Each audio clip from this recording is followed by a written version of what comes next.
Good evening, John and Tamsin. Nearly 200 water systems in New York and New Jersey have been flagged for lead in the last 3 to 4 years. Take a look at this interactive map that we have up on PIX11.com right now. In South Jersey, we found Albert Alias, a corrections facility for teen boys. Further in Central Jersey, a nursing home facility in North Jersey. And further north in Westchester, New York, the towns of Tarrytown, Briarcliff Manor, and Pleasantville. Still further upstate, Tri-Form Camp Hill community, a community for the developmentally disabled.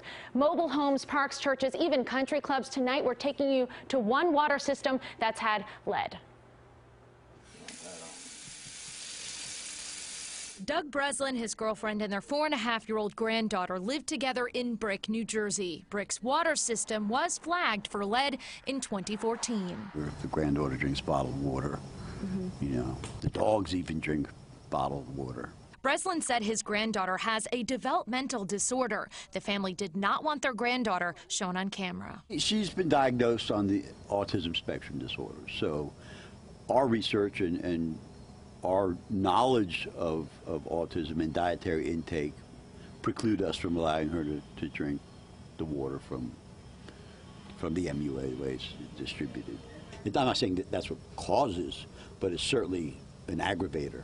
Brick Municipal Utilities Authority posted lead test results of 100 parts per billion in 2014. That's over 6 times the EPA action level of 15 parts per billion. We were actually shocked. During 2014, we were out of compliance. We spent 2015, we were working to correct our problem. We came into compliance at the end of June 2016. An expert we interviewed said high levels of lead can affect every system in the body. The CDC says it can cause learning disabilities and behavioral problems in kids.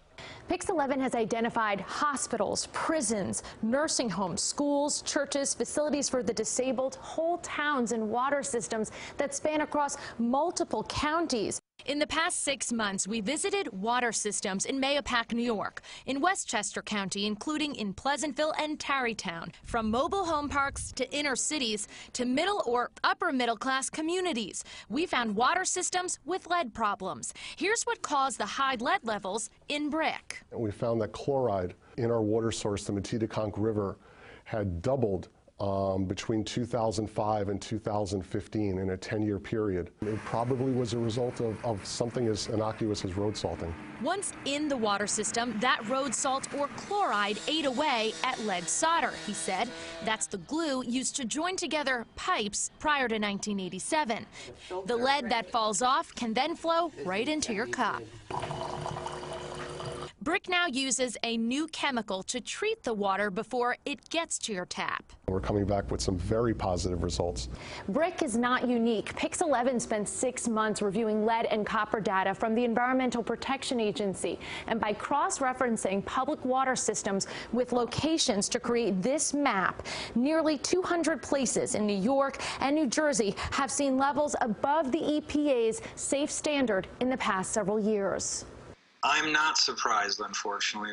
Dr. Mark Edwards is known nationwide for his studies of lead in drinking water. He exposed the high levels of lead in Flint, Michigan. He's also now working with the Brick MUA. He calls them an example for other utilities to follow. Brick's water has now been deemed safe.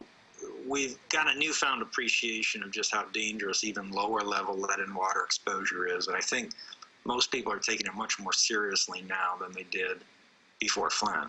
Doug Breslin takes it very seriously. But just because their definition of safe might not meet my criteria for safe. Especially when you have small kids in the house. You know, and especially with somebody that has a developmental disorder. So is there lead in your neighborhood? Well, check out that interactive map. It's up on PIX11.com right now. You can zoom right in and get answers. Now, tomorrow we're going to be taking you inside one of the largest treatment plants in our region. They, too, have been dealing with this lead problem. Tamsin and John?